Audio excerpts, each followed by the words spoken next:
ഇടുക്കി മൂന്നാറിൽ വീണ്ടും അനധികൃത വഴിയോര വിൽപ്പനശാലകൾക്കെതിരെ നടപടി. പള്ളിവാസൽ പഞ്ചായത്ത് പരിധിയിൽ വരുന്ന 2-ാം മൈലിലടക്കം ദേശീയപാതയോരത്ത് പ്രവർത്തിച്ചു വന്നിരുന്ന വഴിയോര കച്ചവടശാലകൾ നീക്കം ചെയ്തു. കോടതി നിർദ്ദേശത്തെ തുടർന്നാണ് നടപടി.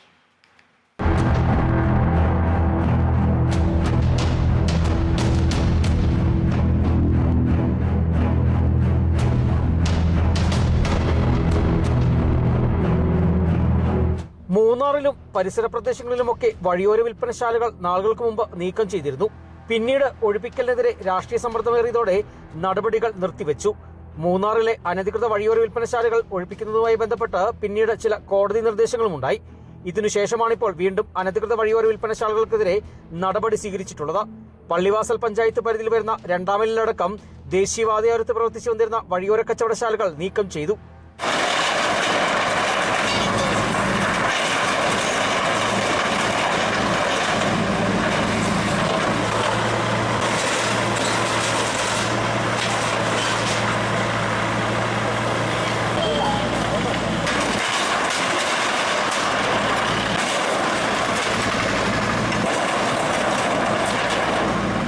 പള്ളിവാസൽ 2-ാം മൈൽ ഭാഗത്ത് കയ്യേറ്റം ഒഴിപ്പിക്കുന്നതിന് നോട്ടീസ് നേരത്തെ നൽകിയിരുന്നതാണ്.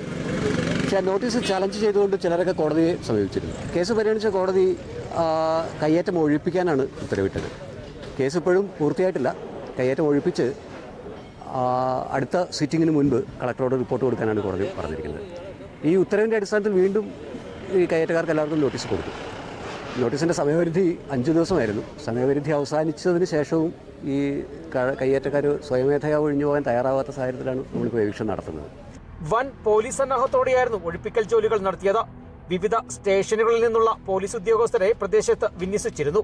വഴിയോര വിൽപ്പനശാലകൾ വർദ്ധിച്ചതോടെ വിനോദസഞ്ചാര കേന്ദ്രങ്ങളിൽ ഗതാഗതക്കുരുക്ക് രൂക്ഷമാകുന്നുവെന്ന പരാതി വ്യാപകമായി ഉയർന്നിരുന്നു. ഈ സാഹചര്യത്തിൽ കൂടിയാണ് ഇപ്പോഴത്തെ ഒഴിപ്പിക്കൽ നടപടി. Kerala vision news, Idukki.